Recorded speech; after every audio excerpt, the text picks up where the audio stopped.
neno lako niponye.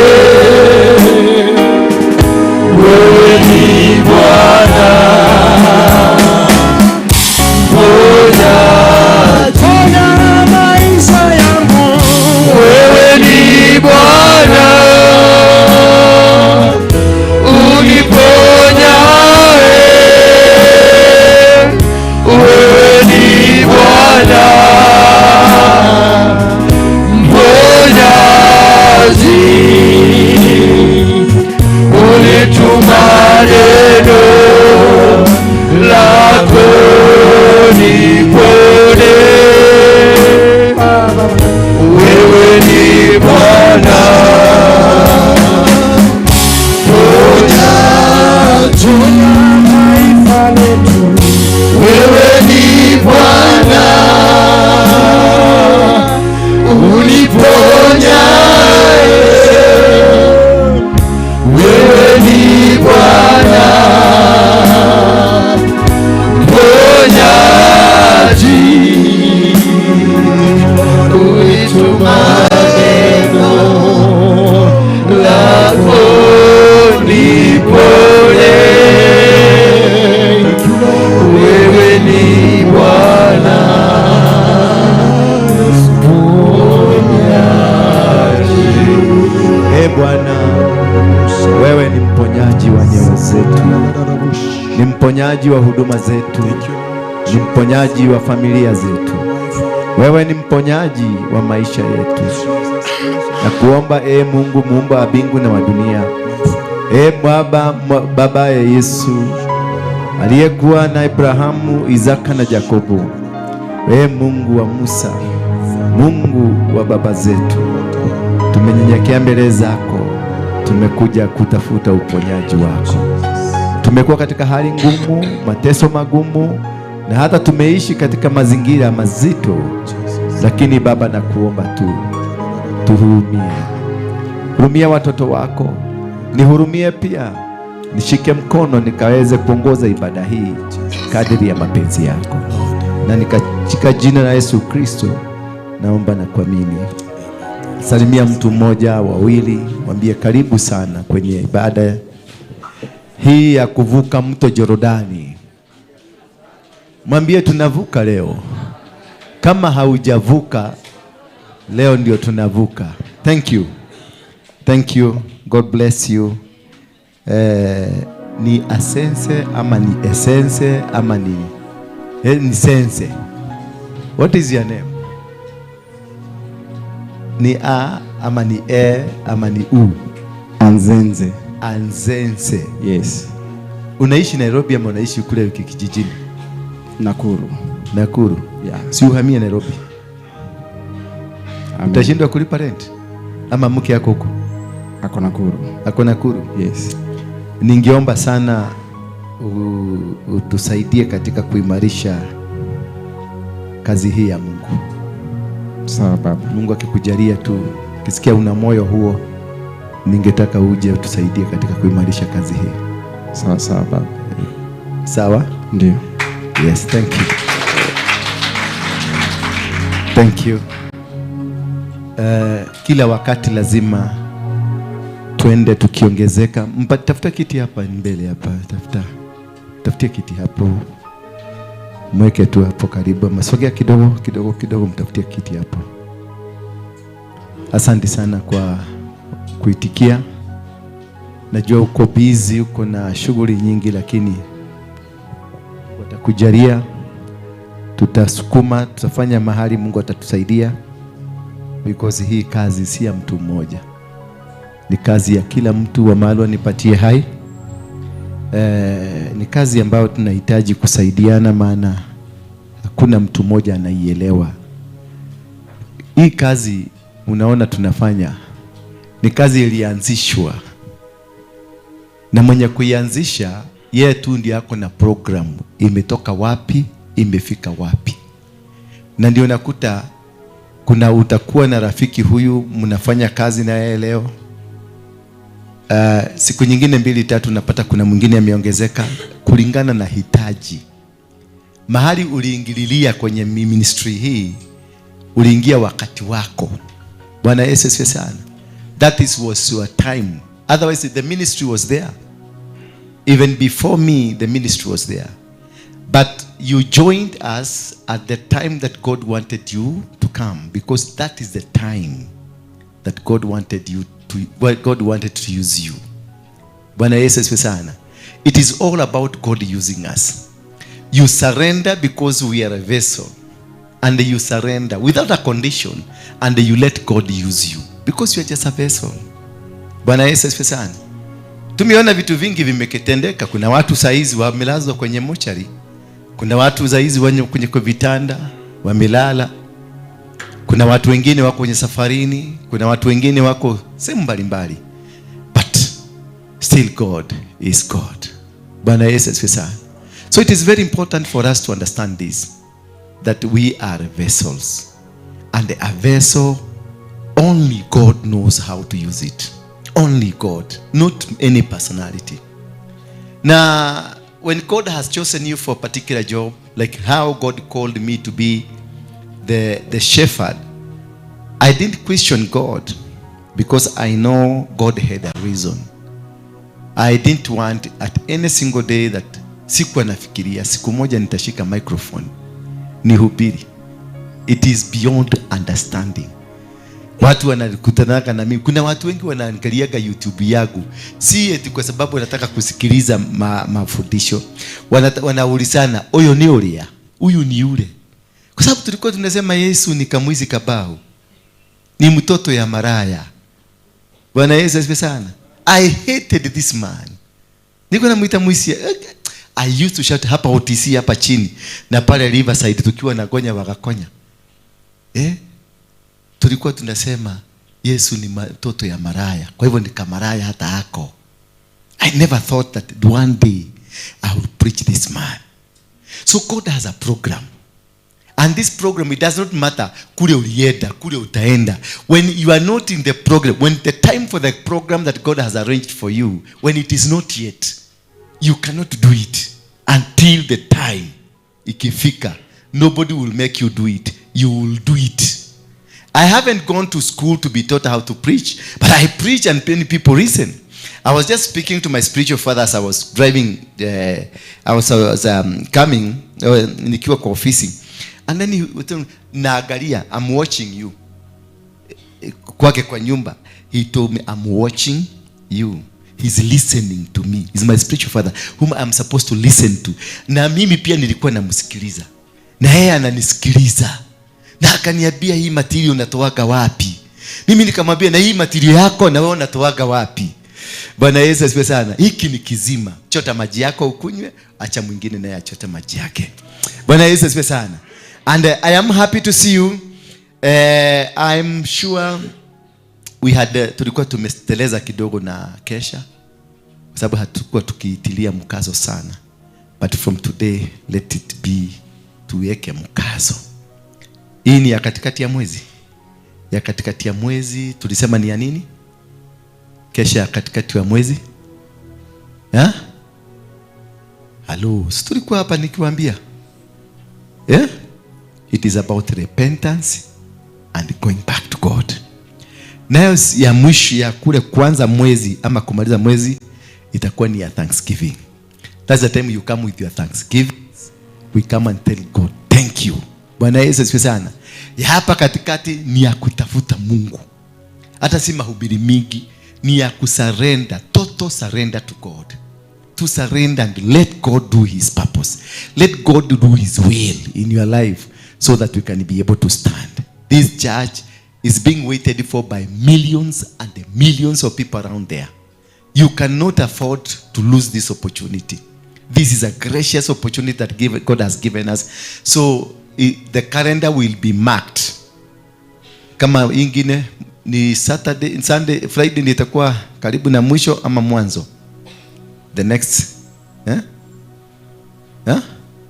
the next one itakuwa tarehe ngapi? 31st. Yes, 31st. Is it? First. So first kutoka saizi mtangaze kesha. First tutakuwa na kesha, na ni kesha ya Thanksgiving. This is the time you come with your sacrifices, your offerings, you come with everything that what God has done to you. Unakuja unaekelea kwa madhabahu hapa, naye Mungu anakusaidia. Because God anapenda sana yule mtu anakusema thank you. Kuna wale lepasi ambao mmoja walienda, walikuwa wangapi? They were 10, but only one came back. When they were blessed, they were all blessed together.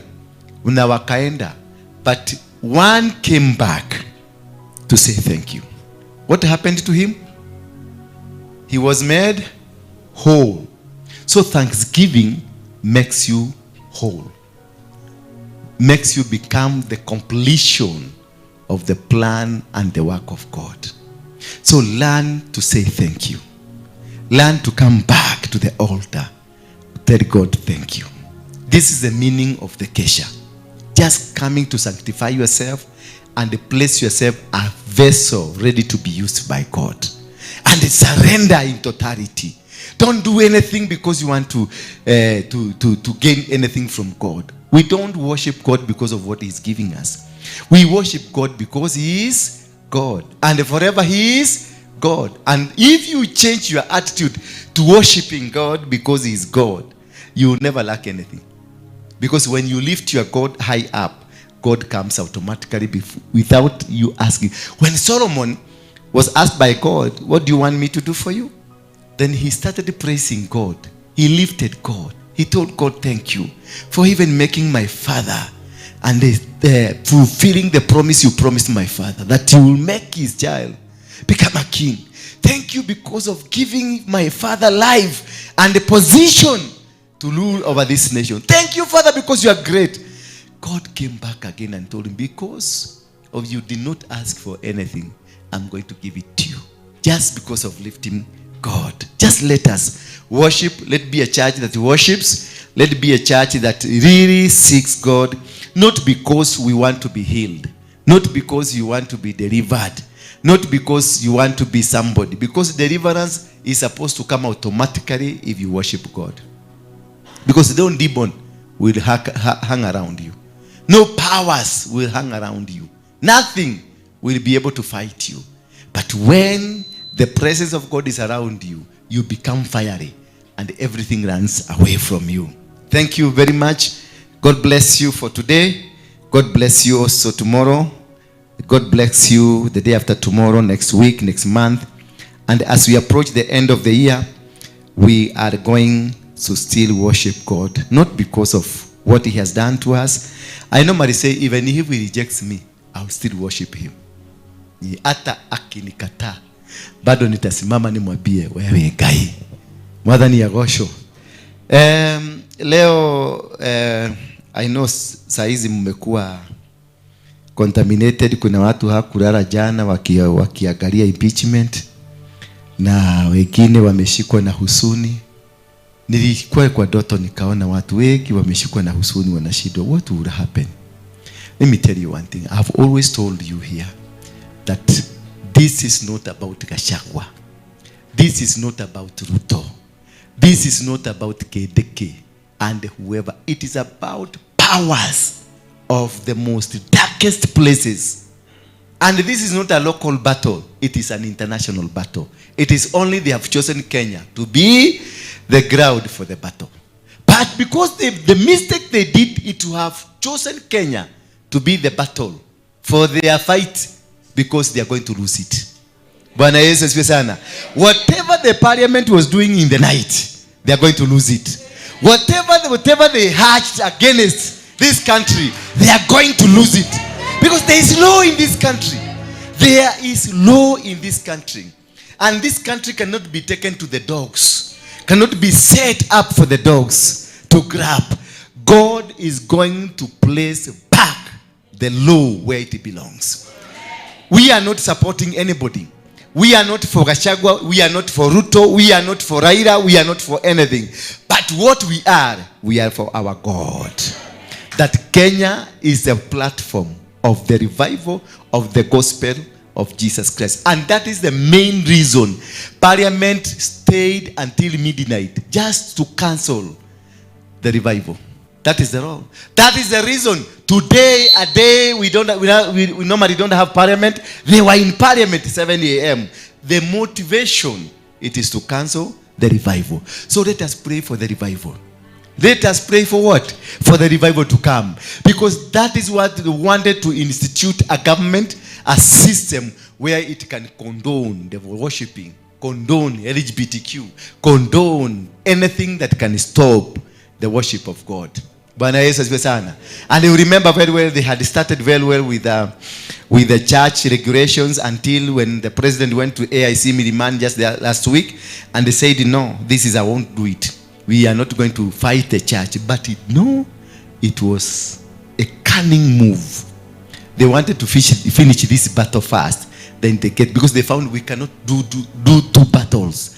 And we cannot win against the church. And also the parliamentarians. So what they did, they withdrew so that once they defeat this one, they now come back with the other one. But now what happened?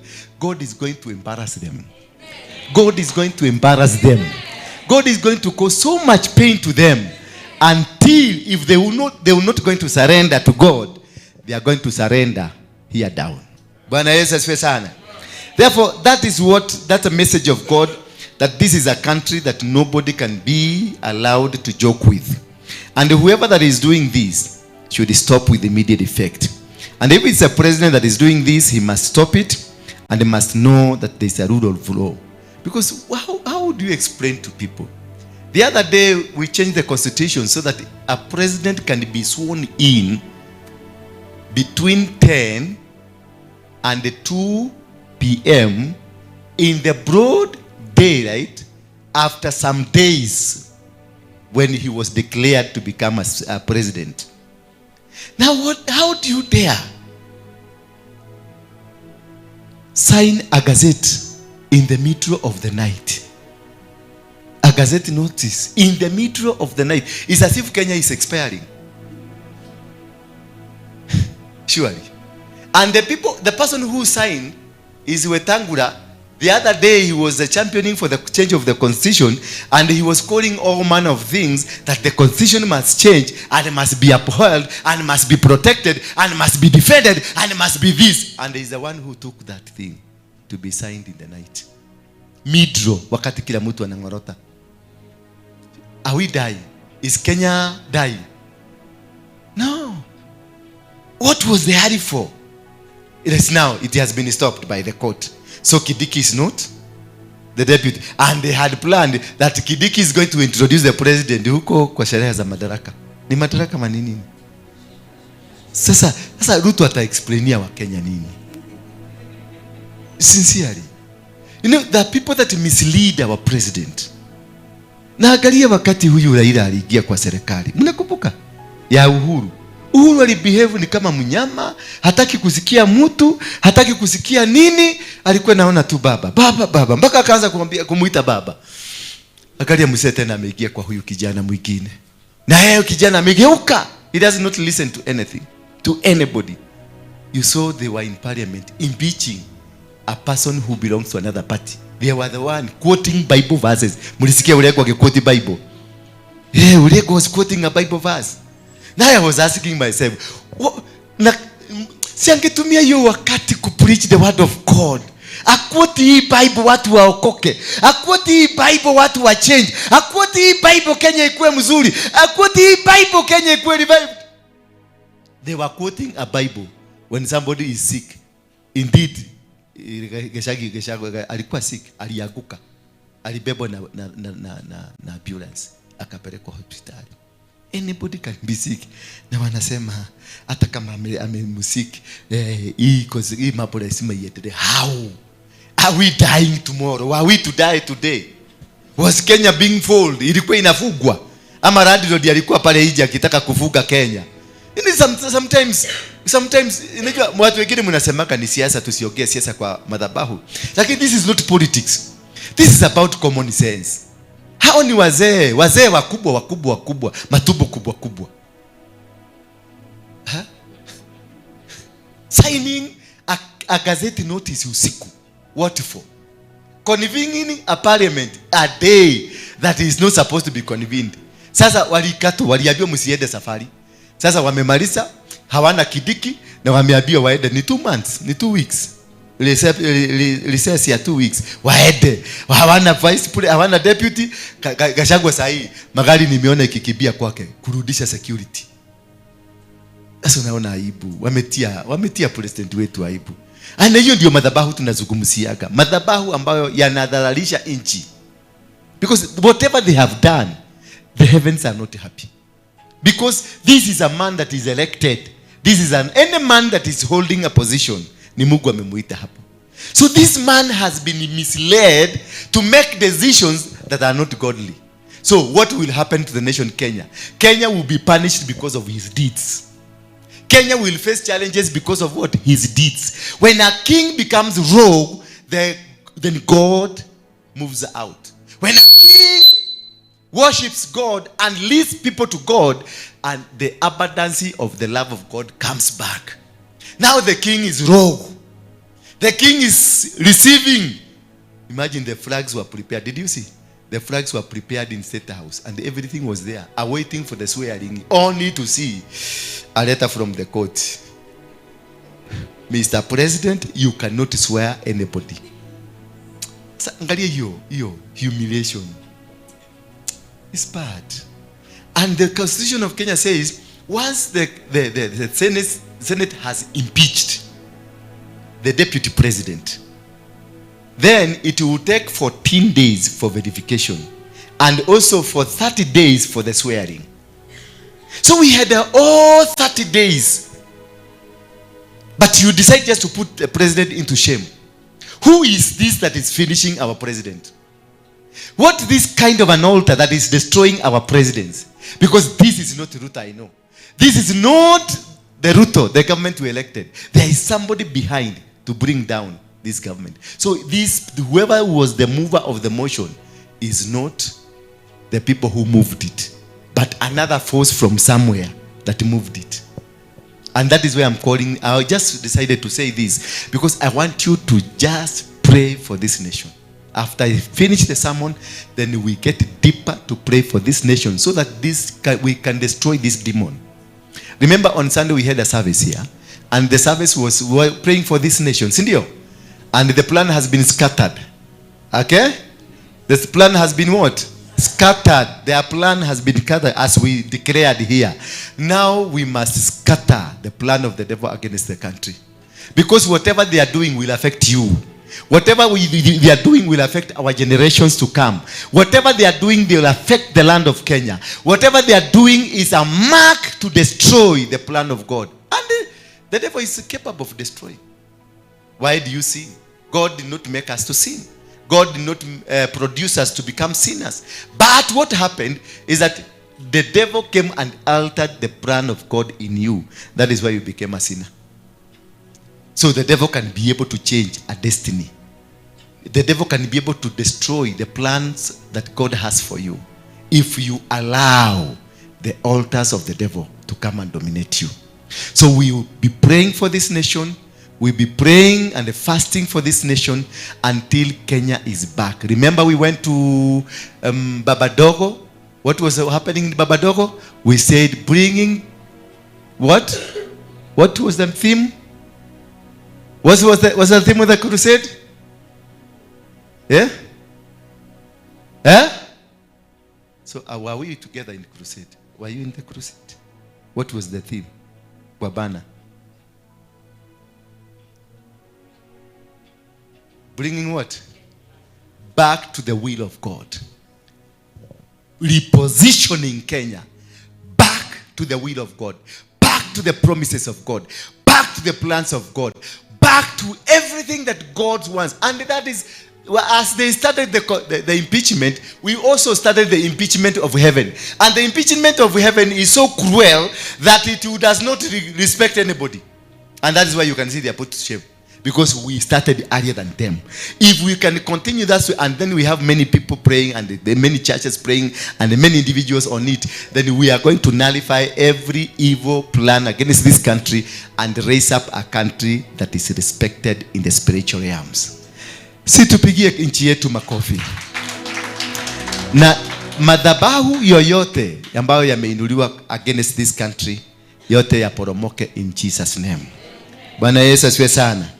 As I said sometimes back, we are going to have a meeting in the middle of the city. I'm organizing for that. We are going to have a crusade in the middle of the city.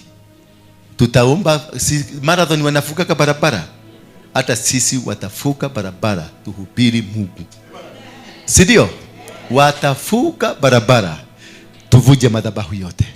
We must destroy these altars. We must bring them down. We must raise our country high into the hands of God. Geuze hiyo kidogo. Therefore today tunazungumzia kuhusu crossing what? The Jordan. What is the Jordan? The Jordan is a river. And these are the children of Israel that were crossing the river Jordan. Where were they going? Walikuwa wanaenda wapi? Walikuwa wanaenda Canaan. But look here, as they were trying to go, in fact they were so tired, maana walikuwa wametembea sana, wakaangalia nyuma wakaona maadui, na kuangalia mbele wakaona adui mkubwa. Maana adui mkubwa alikuwa the river Jordan itself. Na adui wengine wabaya zaidi walikuwa nani? Wana wa Israeli. Walikuwa na farasi, walikuwa na silaha za kila aina, na walikuwa wamekuja wakifuata kabisa, wakuje wamalize. Mpaka wakati ulipofika Musa na watu wake kuangalia nyuma, wakaona mafarasi zinakuja. Kuangalia mbele wakaona kuna mto mkubwa. What happened? Musa na watu wake walianza kulia. Bwana Yesu asifiwe sana. Mwambie mwenzako leo usilie. Kilio kinaisha leo. Mwambie kilio kinaisha leo. Maana matatizo mengi ambayo tunayapitia sana tunayapitia kwa sababu ya kilio. Not because God has abandoned you, but because you fail to understand what is this that is causing you the pain that you have. Most of us are in pain. Most of us are in a situation ambayo hatujielewi kabisa. Baka tumelose hope. Baka tumefika mwisho tunasema hauda kinyale. Detogai. No. God is still walking with you. God is still saying something about your life. God is still walking and doing something. Because he said, I will never forsake you, nor will I leave you. Bwana Yesu asifiwe sana. Leo mnisaidie kuhubiri tu. Anasema hata kama you will be in the shadow, in the valley of the shadow of death, ama nini? It is the valley, then the shadow, and then death. Even if you are in the valley of what? Of the shadow of what? So this death is not death, it is a shadow. Yes. And why then are you crying because of a shadow? Because they say it is a valley. You are in a valley of a shadow that is called death. Meaning you are being scared of something you don't understand.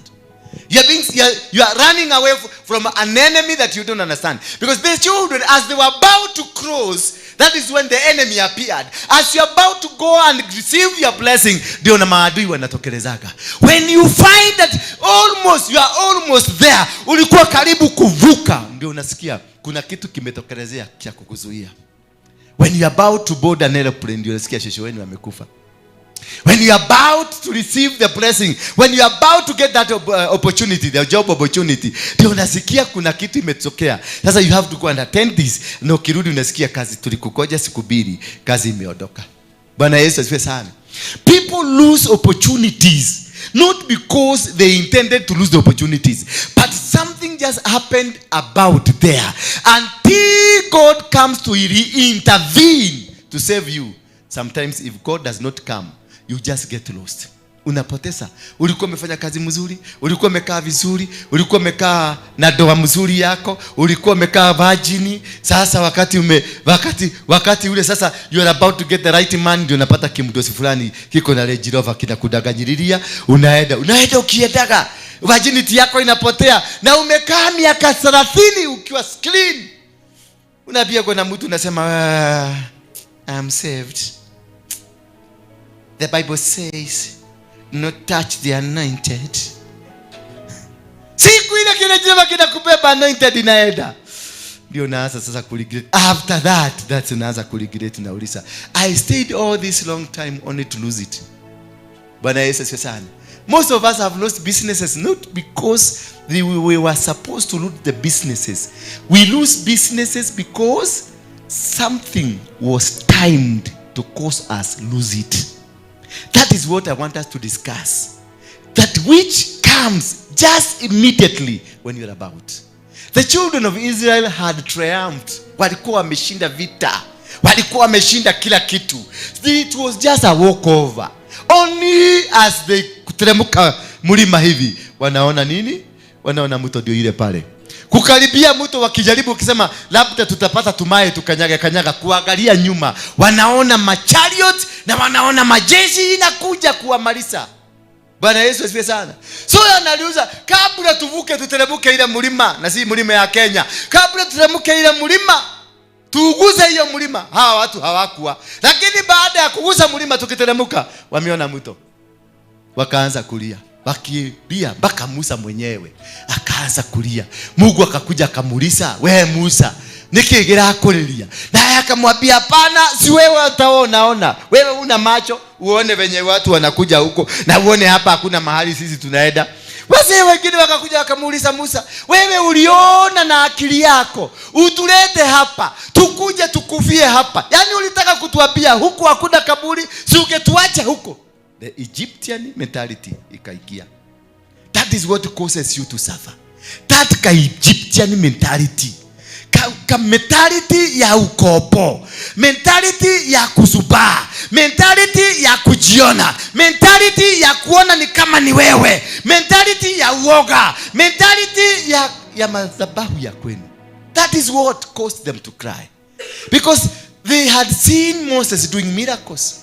They had seen Moses aliagusha vibo, ikabadilika nyoka, ikameza manyoka zingine. Zote zikaisha. Hapo ilipomaliza kumeza manyoka, akaichukua ikakuwa fibo tena. Akaanza kutembea na the same fibo, hajawahi kutupa, ako nayo. Walikuwa na hivyo. The same fibo, huyu jamaa hajawahi tupa. Because of lack of understanding and the lack of knowing the plans of God that he has for you, and the lack of knowing the processes of God in your life, that is why we make mistakes. Until you are able to understand the processes of God in your life, you will not make a mistake, because whatever you need to deliver, whatever you need to achieve, whatever you need to go to the places that you want to go, you have it in your hand. There is nothing that will come from heaven. There is no miracle will come from. There is no miracle at all. Me, I normally say there is no miracle at all. The miracle is that you have it. Bwana Yesu asifiwe sana. Because when Elisha, when he was told that there is a well of water, and this well of water is carrying death. It's good water, the land is good, everything is good, and where we are now, we have a well of water. But this well of water, instead of giving life, it is killing people. And then he came and told them, "Give me a bowl, a new bowl, and what? And the salt." Did they go to the supermarket? Did they go to Quickie Mart? What happened? They rushed in their houses and they brought salt and a bowl, a new bowl. So this new bowl was staying in the house waiting for this time for Elijah to come. There are things that are in your life that they are still waiting for you to make a move. Bwana Yesu asifiwe sana. The suffering you are suffering today, you are suffering because you have not made a move. Because whatever you need from that move to be effected, you got it. Because he just told them, they didn't go to the supermarket. Nobody went to buy in a shop. This salt was in the houses. Bakuli ilikuwa kwa nyumba. So they brought the bowl. Wakapatia Muse, wakaambia Muse ndio hii. Muse na yeye akaweka chumvi pale ndani. Akachukua ile chumvi ya nyumba, si chumvi ya duka, chumvi ya nyumba, akarusha kwa maji. Maji ikabadilika. Until today, it is the best water. Just as a pinch of salt, ikabadilisha. This salt was with them. But because they didn't know they have a weapon to fight against the battle that is in front of them, they didn't have an expectation that this salt can turn to be something else. What I want to tell you is that whatever the challenge you are facing today, you got the solution for the challenge. Whatever the problem that you are encountering today, you got the solution. It is within you. Just seek God to reveal it to you. Just seek God to bring an Elisha. Just seek God to bring a power for you to understand and to know the presence of God, and to know the plan of God, and to know the will of God, and to know what God has in for you. And if you can allow God to use you, You will never make mistakes because God will be controlling you. You will never go astray because God will be controlling you. If you surrender to God and let God do it, then God will make sure everything that He has planned is working effectively. Bwana Yesu asifiwe sana. There is nothing that you'll go. If you try to force things to work, God removes Himself away from you. He moves away. He runs away from you. But when you go sit down, because He told the children of Israel in the book of Exodus 14, that sit down and see the deliverance I'm about to bring to you. Just sit down. He told Jehoshaphat, sit down and see. So we are not supposed to be up and standing. We are not supposed to be doing anything. We are supposed just to sit and see the good plans that God has for us. We are just only to trust. Sit. When you sit, you lay your trust to God. You release your trust to God. You release yourself and ask God. Now I am powerless. I don't have the power. I don't have the capacity. I don't have anything to do. What I'm waiting, it is you to do it for me. Do the battle for me. Conquer them for me. Win this battle, because I cannot be able to win the battle without you. And when they realized it is only by surrendering to God, that is the time they started winning battles. When you realize the battle does not belong to you, when you realize that this ministry does not belong to you, when you realize your marriage does not belong to you, when you realize your business does not belong to you, when you realize even your body does not belong to you, it belongs to God, then you know that you become a victor. Because now the battle gets out of your hands and it goes to the owner of the battles. And from there, the battle will be won. You'll just be celebrating and seeing how God is powerful, how God is effective. Because God wants you to worship Him. And you can only worship God if you surrender to Him. You can only become a victor if you give yourself into His able hand, so that He can direct you, so that He can guide you, so that He can conquer them that want to conquer you. Because the enemies, the book of Deuteronomy 7, the Bible says, when I will give you these people into your hands, these people are mightier and stronger than you 7 times.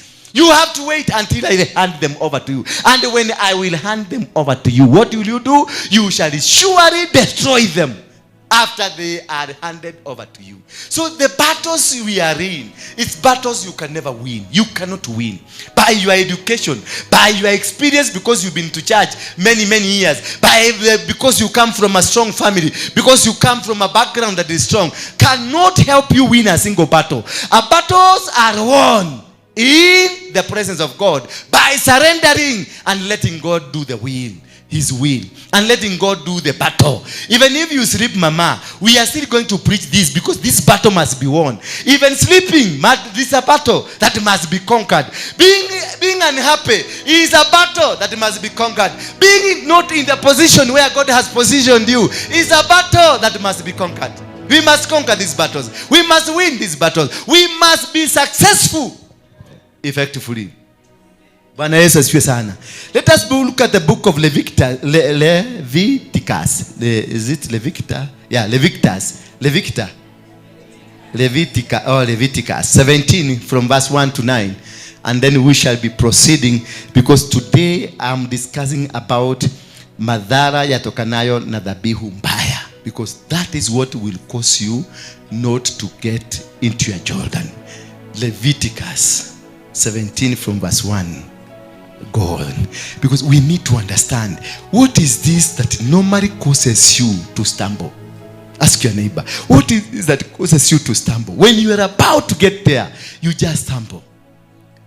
Leviticus from verse 1. And the Lord said to who?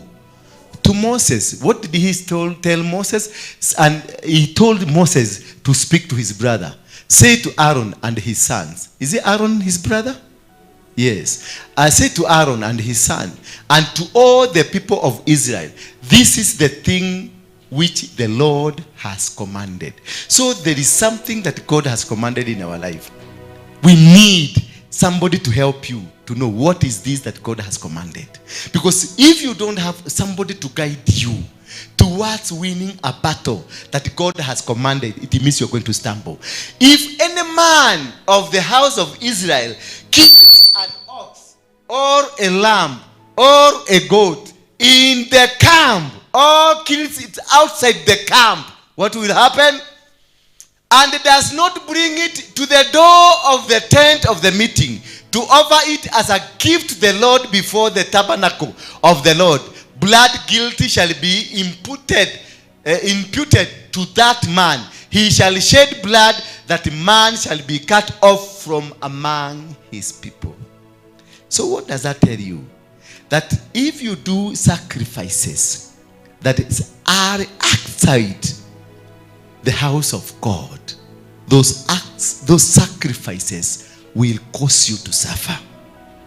Many a time Moses is telling brother Aaron that anything that is done not within the premises of God, not within the presence of God. If you slaughter a goat in the bush there, ile tunaenda tunachoma, tunaenda kwa kiama ama kwa wagaga ama kwa wachawi, hiyo madhabahu ambayo inainuliwa pale, hiyo ndio madhabahu tunazungumzia ambayo inafanya ustampo.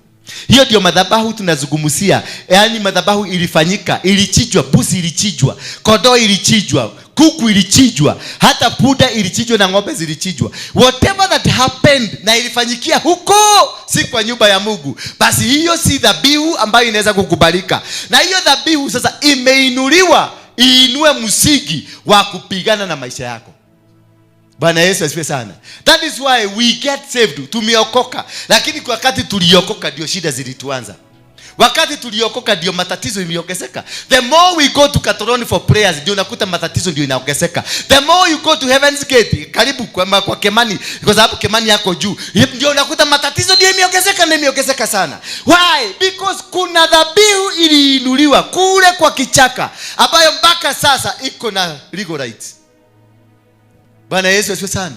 Iko na bado inaongea, maana ilinenwa, ilimwaga damu na ikanenewa na ikaabiwa maneno, na hiyo maneno hakuna mtu ameinuka katika familia kukaza hiyo maneno.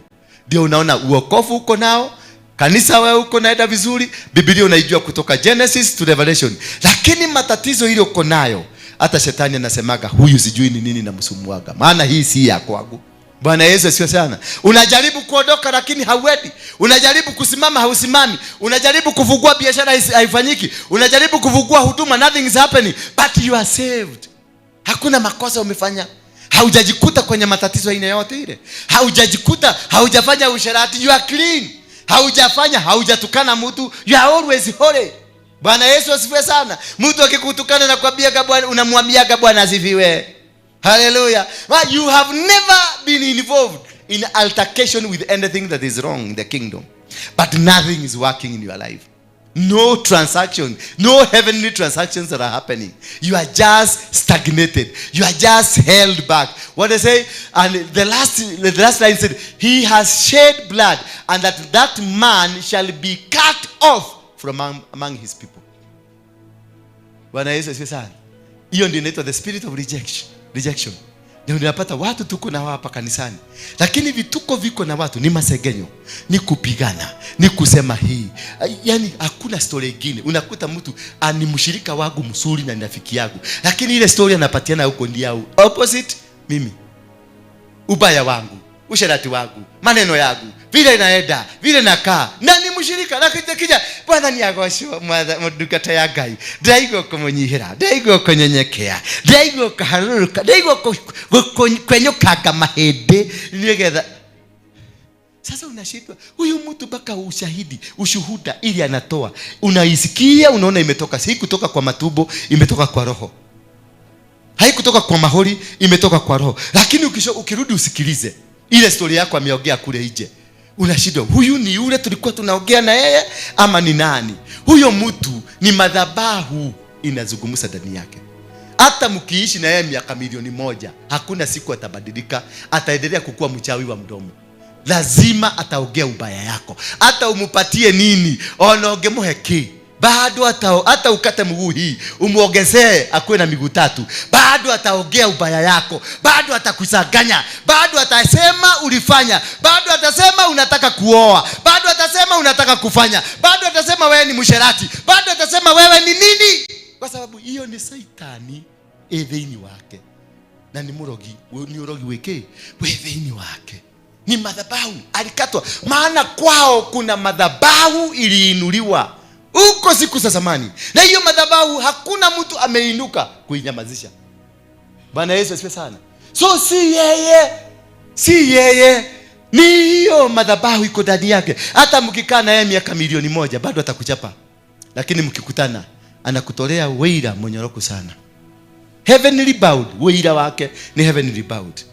Baka imeandikwa kule biguni kama poem, the best poem of the year. Lakini akiitwa kwenye vitabu ataenda kwa shetani.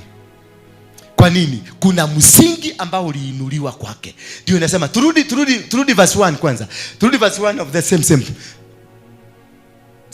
And the Lord said to Moses. It is not Moses who said to the Lord, because God knew these people will stumble at some point. These people will be rejected at some point. These people will have a challenge at some point. And then the Lord said to Moses, what did he say? Come again. Number 2. Say to Aaron and his sons. It is a cautionary. It is a precautionary measure from God to the children of the people he loved. He told them because he knew this challenge will arise. This problem will arise. And that is why we are here to teach this word. That's why we are here. Nikuja niwafundishe maneno kama hayo. Ndio uelewe ya kwamba, and say to Aaron and his son, and to all the people of Israel, this is the thing which the Lord has commanded. Hello. It is a command. It is not a request. It is a command from heaven that this is how munafaa kuishi. This is how you must do. Na kamwambiaje? Tuendelee baba. If any man, if what? Any man of the house of Israel kills an ox or a lamb or a goat in the camp, or kills outside the camp, and does not bring it to the door of the tent of the meeting. That's condition 1. That ukaenda kule ukatolea madhabahu zako na kule kwa kichaka, ukatoa dhabihu yako kule kwa waganga huko nje, na ukose kulete dhabihu hiyo kwa nyumba ya Mungu. Hiyo dhabihu ikose kuletwa kwa nyumba ya Mungu, itakasike, maana dhabihu lazima itakazwe. That is why unaona tumetengeneza mahali kama hapa, ndio kila mtu awekelee dhabihu yake hapa. Na ndio unaonaga nikisema hata mtu akiniletea kasukari, aniletea kitu, nasemanga iwekelee wapi? Hapa, kabla ifike kwangu. Bwana Yesu asifiwe sana. Maana kuna watu wengine hata wanataka tu pesa yako, anyite noti yako tu, anakuambia modo akai dega tu kanyamu igire demo tu kama bisina ona kapebte, because ana haja na your sweat, because your money is your sweat. Aibebe tu aichukue. Bwana Yesu asifiwe sana. Na ndio unaonanga watu na wabiaga watu, ukuja wekelea wapi pesa yako, wachilia. Wacha kuniletea pesa kule, sitaishika, sitaiguza na mikono. Hata ukikuja ninasema weka kwa bahasha, wekelea hapo. Ukiwekelea hapo itabebwa tena irudishwe wapi? Kwenye madhabahu. Maana hapa nimepafanya pakuwe patakatifu kwa ajili ya utakazo wa jambo lolote. Usikuwe mtu wa kupatiana pesa ati mtu amekuomba pesa unampatia. Hapana, don't give. Ati mtu ni ukadea kwa ya hekasifo yako kama unaegera. Don't give. Ati mtu yakuetia lete Biblia yako, shika hii. Don't give. Wacha kuwa generous sana. Hapana, more especially in a place of worship kama hapa. Maana mashetani yuko hapa. Zimetumwa zikuje na zinakutarget wewe. Zinaona sasa si uko na tudevu tuzuri hapa na uko na tuingine hapa tuzuri na nywele umekaraga vizuri. Sasa watakuwa na monitor because wanataka kukuwa na mtu hadi samu kama wewe. Na watakuitisha tu ka 50. Na hiyo ka 50 katapelekwa kwa mganga. The next day utakuwa ukitafuta yule mdada tulikuwa tumekaa naye hapo karibu na yeye. Nani anajua namba yake? Kwa sababu ashakukamata. Utamtafuta. Akikwambia niko Mombasa utamwambia ninakuja. Hata utaanza ukienda pale railways ukute hiyo mogithi haiendi haraka, utaanza kwa safari ya kwenda na rail. Mogithi kukutage huko. Maana ushakamatwa na ulikamatwa na ile kitu huko ndani. Nani hapa inafanyika? Haifanyikagi kwingine, itafanyika tu hapa. Tukisema Bwana asifiwe. Na yule mwenye atakufanya hivyo ni Bwana asifiwe. Bwana Yesu asifiwe sana. Ni yule atakufanya hivyo ni mtu wa Mungu. Atakuletea kiatu kama hii uvae. Kumbe ni kiatu amekuletea kitu ya kufuga huduma yako. Amekuletea kitu ndio asambaratishe. Wengine wanakuja hapa. Kuna wako hapa sasa saa hii. Wamekuja their plan, their main agenda ni kukaa hapa kuhakikisha hii huduma imeanguka. Tuko na wao hapa.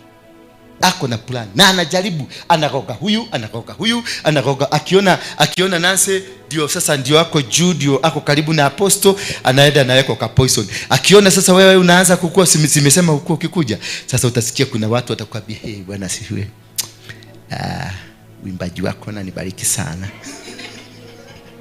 Kwa sababu target ni nini? Target ni kunivuja, lakini atapita kwako. Ndio nasikia napiga kahuri ya mtu yangu David sana. Maana amekaliwa na wamama hapa. Amekaliwa na wamama, na wale wamemkalia ni wachawi watupu. Na ninawajua. Ni wachawi. Wamefukuza watu wengi hapa. Tumekuwa na wao kwa muda. Ni wachawi. David, wacha nikwambie. Nikagotiga sitakuacha kwa sababu ninajua ile dejo napitishiwa. Najua ile maneno napitishiwa. Ugererio kahida ine kalito muno. Ugitagwa na goko mashai na goko kero. Ukatonywa gashai. Nuramenya apostle ni akuhuthagira uru muno. Nuramenya apostle niagirio gukuhea gitio. Ni akuheaga besha, ni akuheaga. Uikaraga ate no ngona totaikaraga tamakta kuigita wega. Ni ndakororo guore. Anataka ila dirokire haurira ndakureheire 500 na ilikuwa uchawi alikuletea. Alikuwa anataka sasa today, jana ndiye alikupatia 500 kuprepare uchawi ndani ya moyo wako. So the following day akikucha atalilisi ule uchawi because the ground is fertile. Maana alikukamatisha kitu. Sasa mzee akuja hivi kweraga. Ni mwanuka umagena. Ni nyona apostle. Ni mwega ekorojega. No ndio nagatarora arutia wira wega. Anikiri na ndo nikironi ekikugurira rajira tondu ndirare irio ndero kaundura no nasa alishapanda mbegu. Sasa amekuja kupalilia mbegu, na kwa sababu ishamea na imekuwa, David anasema hata mimi nafikiria hata hapa ni kugumu sana. Mimi sijaifanya kwenye huduma kama hii. Hii huduma ni ngumu sana kufanya. Si ndio, si nimekwambia. Kumbe kweli Mungu alikuwa amenionyesha. Lakini si Mungu alimuonyesha, ni shetani alimuonyesha. Because anataka kung'oa sasa David aweke kado. Kesho atakuja kwako.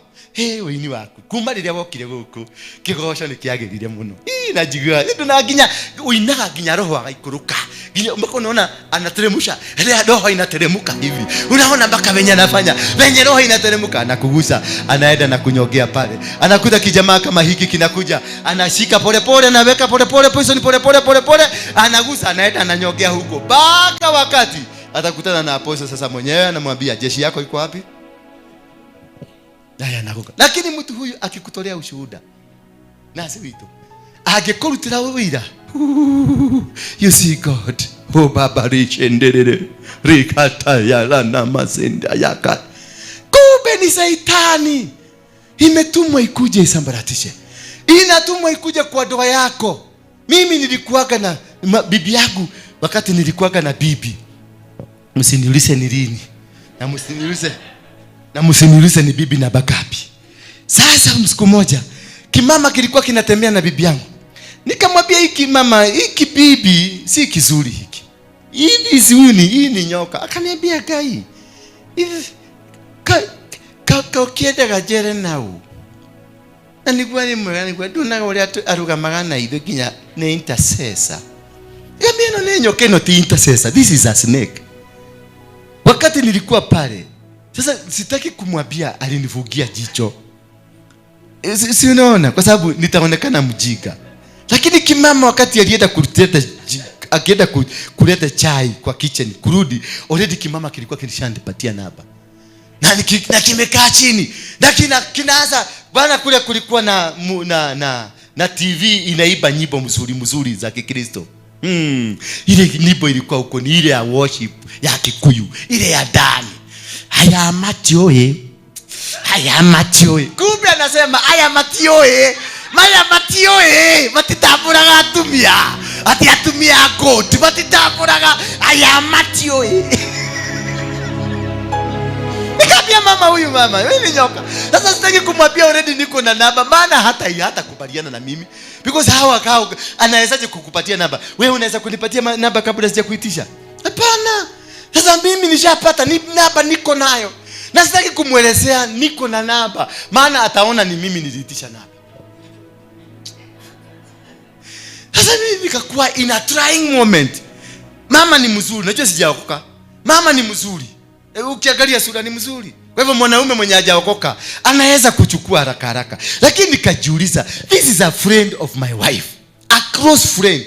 Mtu anasemanga this is the woman nabiaga, ile iko kwa roho, ile iko ndani ya roho. Huyu ndio nabiaga, na huyu ako ndani ya roho, ameingia mpaka kwa roho ya Bwana, amechukua namba. Sasa unaangalia a hypocritical life that we have with people.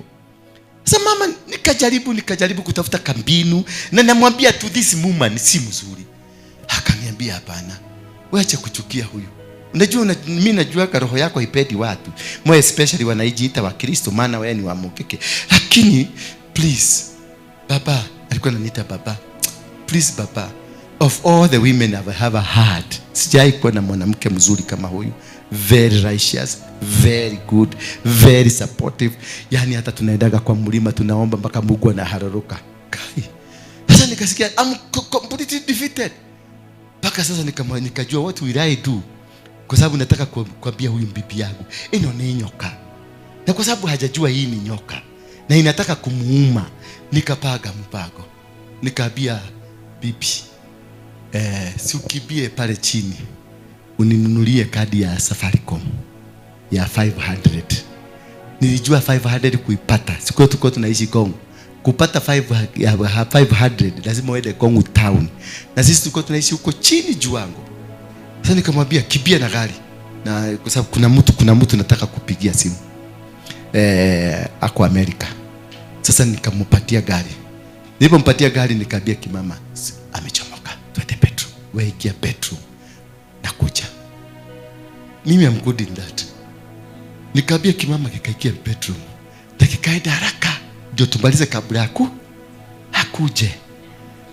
Huyu mama na yeye ametoka, kwa sababu najua barabara haikuwa mzuri, nilikuwa najua hajaenda bali. Nikikaingia nikaambia eti utoe nguo na ukae, nakuja. Nikapigia mama simu, nikamwambia kuja, kuna kitu nimesahau nikupatie. Akarudi. Alipokurudi nikamwambia nenda huko bedroom uniletee kifunguo hiyo gari nyingine ya Mercedes, kuna kitu nataka kukutolea kwa gari. Alienda akakuta rafiki yake kwa kitanda akiwa uchi wa mnyama. Nikamuita nikamwambia, nilikwambia ni nyoka ama si nyoka? Sasa angalia ako wapi? In the bedroom, akiwa ndo hii venye alisaliwa. Sometimes we walk with people, ukifikiria you are going anywhere with them, kumbe they are snakes. They are meant to come and destroy you. They were planted in your vineyard to come and make sure you are destroyed, to come and make sure your ministry has gone, to come and make sure your marriage has gone. Maana huyo baby ni mrembo, kilikuwa ni kile American height, kikubwa kirefu kizuri, kitu kizuri unaweza kutembea nayo kwa barabara na ulige nayo. Sasa angalia, na kabibi kako kalikuwa kashoti hivi, ni tule tushoti kametoshana hivi, kalikuwa kamweusi. Na huyu ni kitu unaweza uhitaji bulb kwa nyumba, na mwambie ingia tu kwa nyumba, moto inawaka. Sasa kama ningekuwa mjiga, si ningetupa watoto wangu. Sasa angalia kwa watoto wangu venye unakuaga warebo, nikiwatupa rumagire mashokora nudu wagware ya mundu yokite guthukia mushi wakwa. Ambia neighbor yako ujichuge na hawa watu marafiki zako. Jichuge na hawa watu wanakujaga wanajipretend ni kama mko na wao, and they are not with you. They are just there to come and finish you. David wito digana tu hadi tukachoke mutumia wothe eri. Na ni marufuku sasa, ninakuwekea marufuku kwa sababu naona umeshindwa kujinasua. Pale kama mama anataka kuongea na wewe, mnakuja mnakaa kiti hii na yeye anakaa kiti hii. Pale nisiwahi kuta mwana. Mmesikia wa mama? Ni mwajigwa. Dikana kore mudu mukaharia. Dikana kore. Wachana kifunguo hiyo nitakunyang'anya. Kama ni mkutano unakuja hapa. Unaona hapa? Mzungumzie hapa na wewe hapa. Hivyo. Na ujue nimeweka kamera, sasa si kamera ziko. Sasa fanyeni ile vitu mnafanyaga. Kwa sababu lazima tulinde huyu jamaa. Wamemwekea mitego. Juzi wamemdanganyiriria, wakampeleka ukamwambia tulete maombi. Lakini hakukuwa na maombi. Huyu jamaa hakuwa maombi. Alipelekwa mahali na akafichwa. Siku tatu kama amefichwa, tunamtafuta huko. Baka na hiyo nyoka ilikulaga mtu jamaa mwingine alikuwa chairman wetu hapa. Huko alikuja kahagiwa akaambia Jamaa alienda, tulikutana na yeye kwa barabara akiwa mlevi after 6 months. Waweru, mnakumbuka Waweru? Yeah, alienda. Sasa alikuja tena. Nakumbuka Waweru. Karo. Nikira kiendera hina metia gigo. Tete ni manyoka. Na hizi manyoka ziko tuko nazo hapa. Uimenyerere muno nawe. Uimenyerere. Matomito moke manyarire, lakini si hapa. Hapa nimeweka moto. Mwambie mtu hapa kuna moto. Unajua uzuri wangu? Sema uzuri wa apostle. Uzuri wa apostle. Si ule apostle muokofu mjiga. Ni mtu ameishi maisha ya dunia na maisha ya uokofu. So mimi najua nyoka ikikuja. So mimi najua kutega masikio na kusikiliza. Watu wanasema nasikia ground na nasikia huko juu. Mimi si kama Kachagua asikia ground, ameenda huko juu. Mimi nasikiliza ground, najua ameanza safari. Akiinua mguu hivi na inukaga na yeye na koka. Na unajua mtu akiwa ameinua mguu na kagoga hivi, anafanyaga moduru, anaaguka chini. Mimi nakulipua tu. Bwana Yesu asifiwe sana. Ninakulipua tu. Na hiyo si ndio gari kubwa, si ndio? Wirago uikiridagia huko. Uikiridetie. Na maundu maria uhingirite na guko ngoro-ini ni maingi. Tena nuko noria kiridetie. Te gari kubwa. Nuko noria na ni maplani. Higo ni mara arashuko ni atumia. Matire ni maumero. Mara amenya ndaraigwa. Na igwa mara mushuka mena hama kuga. Ni mundu ni waku uyo noka hahari utiri kundwa ndagikuwa ndakihota na apostle mtu ni yako. The man is yours. Kumbe ni mabago ya shetani. Bwana Yesu asifiwe sana. These are the things that you'll be able to discern. Pray to God akupatie the spirit of discernment in whatever you do, wherever you go, whatever position you are. Have that highly spirit of discernment, and this is what will make you succeed in your battles. This is what will make you succeed in your ministry. This is what will make you succeed wherever you go. This is what will make you succeed and win battles. Maana mpaka Musa alikuwa amefika mahali akakosa the spirit of discernment. Maana fimbo ile ingepasua mto ivuke alikuwa nayo. Alianza kulia badala ya kuambia watu, sasa mimi nimegoka miujiza kutoka Egypt, nimegoka muujiza. Tukaenda nikagoka muujiza. Nikalete nzige, nikalete hii mahoa, nikalete kila kitu. Sasa hii ndio inatubabaisha. Lakini kwa sababu msoeano ilikuwa imeingia sana, baka hata yeye akakosa the spirit of discernment. Bwana Yesu asifiwe sana. Another thing that causes you to stagnate, it is lack of the spirit of discernment. Mzoeano. Because the moment tumezoeana na huyu mama, anaanza kudevelop nini? Kuniona mimi ni kama mtu wa kawaida. I am your leader. I'm supposed to lead you to Canaan. I'm supposed to lead you to the next move. I'm supposed to go. But again, I cannot go without you supporting me. Bwana Yesu asifiwe sana. So lakini sasa wewe na wewe ulikuja ukijua waoka kuhiulia mundu. Tamutego wa huko. Mwadhani agosho. Mwambie mwenzako sasa. Unaonaje hiyo story? Unaona kama inakuguza? Unaona kama hiyo kitu inakuguza? Muulize tu, muulize ukiwa na smile. Usimwangalie na jicho baya. Muulize, si uniulize kama una mtu wa kuuliza.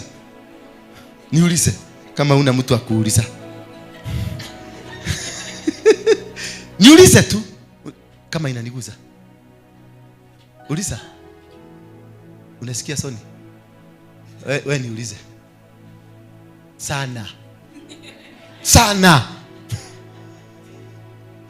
Kama si Mungu, igiathirire tena. Bwana Yesu asifiwe sana.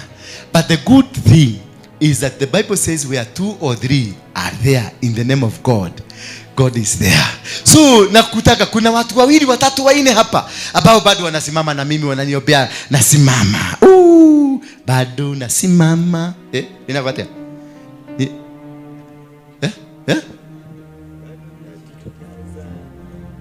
Bado nasimama. Bado naendelea. Bado nasimama. Bado naendelea. Hata wakiweka.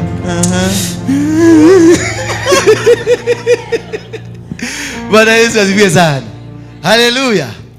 But the good thing, the Egyptians were seeing today, you shall never see them again. Those that have been hatching a plan to destroy you, you shall never see them again.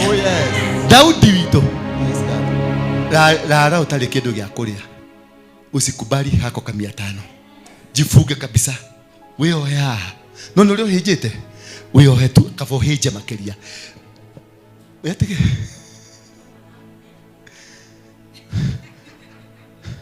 ni maramuhe besha magacoka makamuhe uhoro makacoka makamunywa in the spirit.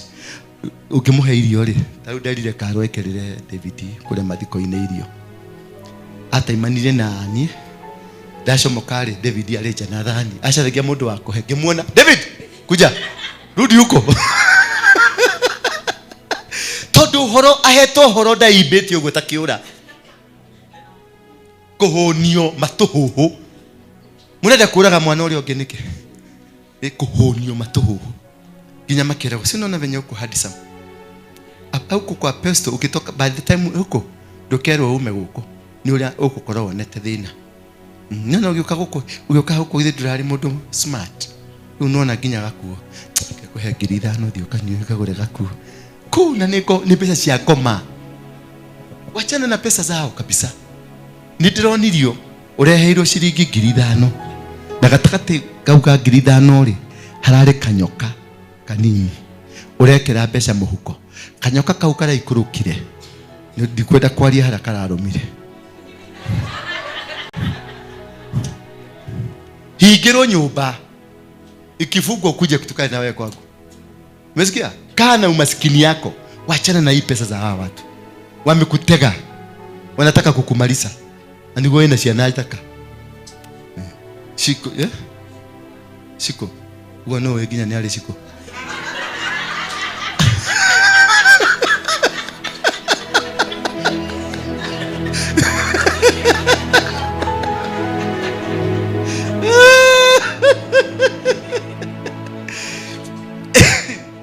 Tuendelee baba.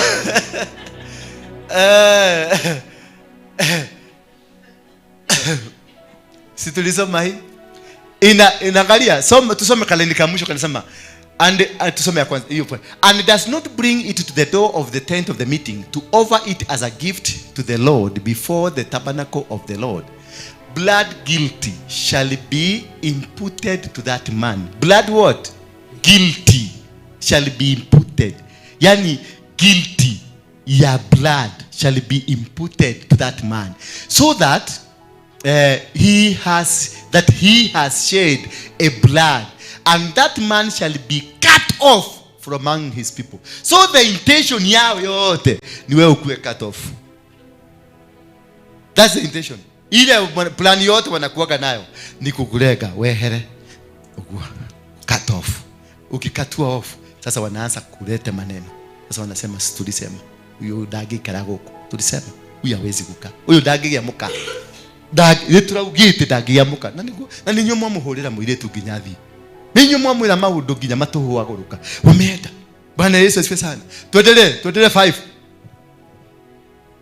This is the end that the people of Israel may bring their sacrifices, which they slay in the open field, that they may bring them to the Lord, to the priest of the door, at the tent of the meeting, and slay them as sacrifices of peace offering to the Lord. So every sacrifice you do, I'm talking about madhabahu, dhabihu ambazo zinakukosesha, ambazo zinakuondoa kwenye plani ya Mungu.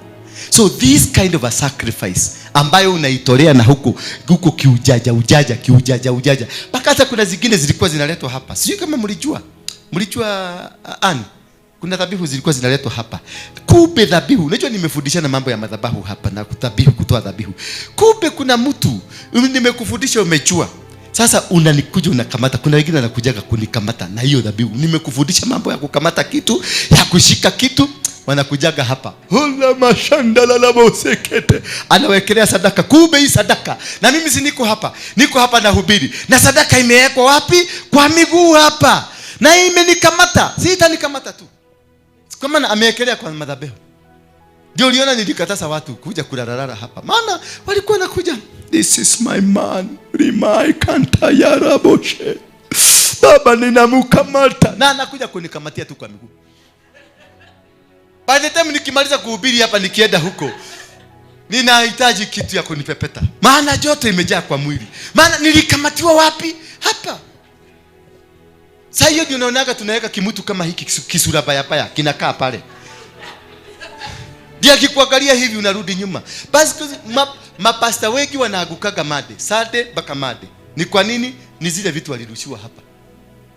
Zile vitu walirushiwa. Maroho ile alirushiwa hapa ya usherati. Alirushiwa. Maana kimama kama hiki kimekaa hapa, alafu kinafungua duka kidogo, kingine kimekaa hapo, kingine kimekaa hapa, na kingine kina smile huko, kingine kinakuja kimeekelea pesa. Sasa nimekamatwa na hiki, nimekamatwa na huyu, nimekamatwa na huyu, na mwingine yako pale na madhabahu yake na mapesa yake, alikuja kaekelea hapa. Nikuelisha una de pastor wani. Nikuelisha kile modo. Nikitoka hapa naenda kule nikiwa hot. Ndio unahitaji mtu kama huyu, unakaa pale na unatoa sura baya. Si sura ya kusumaili, unatoa sura baya. Ndio uniprotect. Mahali kwingine si maobi. Hiyo si maobi. Maneno hii ya wanawake si maobi. Ni kutoroka. Hata tunani alisema. Ni Paulo alisema yamani tomeo. Ni kutoroka. Ukianza kuomba, oh baba, ninaomba niondolee huyu mrembo, ukifungua na mkuta wako hapa.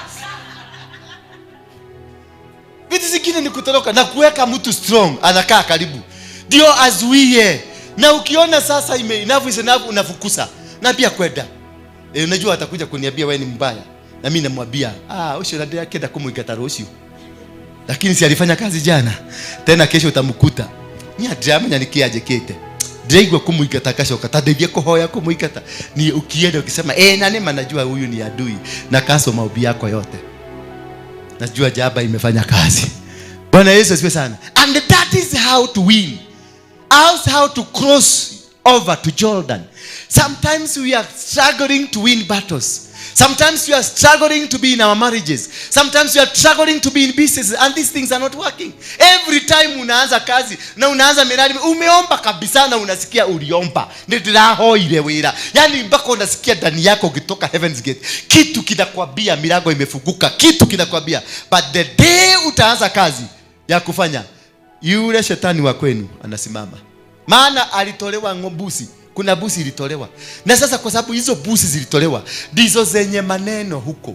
Ndizo zenye control ya familia yenu. Ndizo zenye control ya maisha yako. So every time you want to start to move, unasikia wanasimama. Maana ndio walipatiwa. Guka. Ndio aliwapatia mpaka shamba. Walipokuwa nunua chukua shamba, wakadedicate shamba kwa hiyo madhabahu. Kwa hivyo ukienda kufikiria kununua shamba, madhabahu inakwambia hapana, sisi ndio wenye madhabahu. Ni kwa nini inakataa? Inakataa kwa sababu uliokoka ukakuwa Mkristo.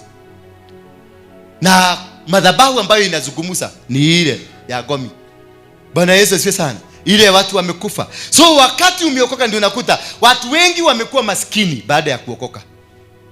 Instead of prospering, wamekuwa maskini kwa sababu waliokoka, lakini hakuna mtu alijitokeza kuvuja madhabahu ile, kuzimamisha ile vitu zilizenwa kule, kuzimamisha ile maneno ilinenwa na guka. Na guka ako na nguvu kukuliko na hiyo wakofu yako. Ako na nguvu. Maana yule alitoa blood sacrifice.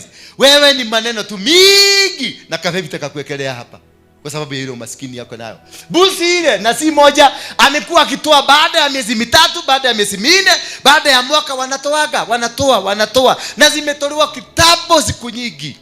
Sasa wewe na kafe vitakaku maana ulikosa kazi. Ile pesa mingi unaweza kutoa ni mashiriki na kafe vite. Sasa niambie ni vita gani utashinda? That is why you remain to be poor. Maana unatoa kapepite wanaabiana haya, alita kapepite tabumulige kofi. Unagogwa kofi unagaragara. Unaanza kusema ole bashenderebo sayara. Mungu Abrahamu shuka. Mungu Isaka shuka. Mungu Abrahamu alitolewa mtoto anaitwa Isaka. Wewe umetoa nini? Mungu Abrahamu, ndio Abrahamu Mungu ahidie Abrahamu. I swear. Alimwambia, I swear, because you did not deny me your son, I swear, I shall bless you. You shall increase like the sand of the sea and like the stars of heaven. Because he never denied his Isaac. Sasa wewe hata Isaac hauna. Bado wewe ni tasa. Nduri ginya Isaac wako guduri kitu. No ukiri wikare haha ndure ujiroragire oguo na ritho rimwe rikarite oguo ujiroragire goko ukiuga Jesu ni aroka. Jesu riku magokona magikuohete. You don't even a connection to get through kwenda kuona kwa hiyo Yesu. You don't have that connection. Madhabahu ni kubwa. Ni madhabahu ya miaka 500. Na wewe unataka kukuja na shilingi 50 atufuje madhabahu ya miaka 500. Utafuja nini? Bwana Yesu asifiwe sana. Ukiona maombi umeomba mara 3, umeombea kitu mara 3 na hakifanyiki, achana na hiyo. Hiyo ni kitu iko na madhabahu. Hiyo ni kitu iko na maneno. Iko na maneno yalizungumzwa juu yake. That is why imekataa kuenda. Hata Yesu mwenyewe. Yesu si kulikuwa kumenenwa atakufa, atawekwa kwa msalaba. Wakati alikuwa kwa msalaba aliomba mara ngapi? Aliomba mara 3. Mara 3. Eloi, Eloi, Eloi. Akasikia no report from heaven. Ilibidi ajipatiane. Bwana Yesu asifiwe sana. Ukiomba maombi mara 3, unaombea kitu leo, tena uombee tena uombee, waachana nayo. Kuna maneno iko juu yake. There is a tag. There is a price over that, over your business. Ukiombea marriage, mimi wakati nimeombea marriage hapa. Nikiomba marriage hapa nasikia. Kuna siku nimejifuga siku 21 kwa sababu ya marriage. Wakati nilikuja ile Saturday nilikuta wa mama karibu 21. Kumbe kila siku demoni moja, kila siku demoni nyingine, kila siku demoni nyingine. 21 days nilikuta 21 women wamesurround hapa, wengine wamekaa huko, wamekaa kama deli. Na wote walikuwa kiomba, huyu ni wangu, ninamkamata. Sasa hata kutembea, unaona nilikuwa natembea aje? Nilikuwa venye nimekamata, kwa maana kuna mwingine amenikamata amenigonya, mwingine amenikata nimekaa hivi, mwingine amenikamata nimekaa hivi, kwa sababu kwetu kuna madhabahu hiyo ambayo inaongea. So the time I start striking it, kuipiga inainuka, maana hakuna kitu nilikuwa natoa. Sikuwa nimefundishwa mambo ya kutoa, sikuwa najua. Sasa wakati nilijua, nikaenda nikatoa sacrifice, na tukaambia, tukiwa na Harrison, tukaambia huyo msemo mwenye alikuwa na bibi 36, tukamwambia kutoka leo, toka kwa hii damu, na alitoka. Sasa hizi siwaonagi hapa. Walikuwa wengine mpaka wengine wanalala karibu na kiti yangu pale na huko, wanalala huko. Si vibaya, ni vizuri. Wanajaribu mali wa magalia ine. Si baya. Lakini sasa nikaangalia, wameanza kufifia, wakafifia, nikaona God is, because I spoke, nilizungumzia hiyo madhabahu. Na nikatoa dhabihu ya kukazo hiyo kitu kutoka kwa my blood. So there are things that are happening in your life that are causing you not to move, that are causing you not to cross your Jordan. You will only cross your Jordan if you understand. Wakati ulianza kitu fulani kikagogwa, ukakaa kidogo tena ukaanza, when you dare touch on this, that is where kinainukaga, ujue ni kule mugabo. Kuna mugabo against that. So elder ufuatilie. Na watu muache kukua wajika. Mnafikiria ile madhabahu mlifuja ya kwanza iliisha. No. Tena fuatilia zaidi na zaidi. Maana unaweza kuta umefungwa na vikudo vigapi? Woheto na ikudo 300. Na wakile hao kiruta shilingi 500 kiwa ni ndavuja madhabahu. Yuo thia ukatena avujire madhabahu. Gotire ni kwambiriria wambire gukundura gikunduro kia mbere. Wakundura kia mbere kinakuja ya pili. Ukikundura hiyo kinakuja ya 3. Ukikundura hiyo kinakuja ya 4. By the time mpaka mimi simi naitaka, simu najua naitaka kwa Harrison. Maana kuna wakati nakaaga hapa nasikia kuna vita zinainukaga hapa, zinakujaga hapa, unasikia vita. Nikiangalia hizo vita zote ni mimi zinamulika, najua hiyo ni madhabahu. Nakimbia kwa baba, namwambia kwenda this week nyonete this and this and this and this, ananiambia hiyo ni madhabahu ya kitu fulani. Natoa dhabihu, inavujika. Nikikuja tena nakuta tena vita ingine. Sasa hiyo ilikuwa vita ya mama. Unakuta wanaume ndio wanapigana. Unakuta yule anapigana na huyu anapigana na huyu, yule anapigana na David, yule anapigana na. Unakuta ni vita ile iko kwa nyumba. Ni ya wanaume tupu. Sasa unafikiri, unaona hii ni spirit ya maumau. Rebellious spirit. Unajua hawa wakipigana hivi ni spirit ya maumau. Naenda kwa mzee, namwambia kule church iko hivi na hivi na hivi. Tunatoa dhabihu. Hiyo inaisha. Unakuta sasa tumama, tuzee. Kama kuna kama mmoja kananipenda sana hapa. Kama mzee kana 99 years. Kananipenda yake yote. Kananiletea mpaka getheri hapa. Na kula na tuchapati tuzuri. Mpaka siku moja nikamuuliza yule ati, maoni maneno namna gani? Maana aliniambia uche kama madharau nekede madharau maliko.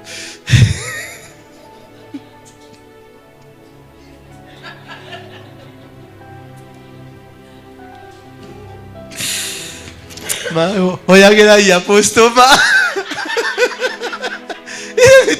Ile vituko nakutana nayo hapa. Ni kali.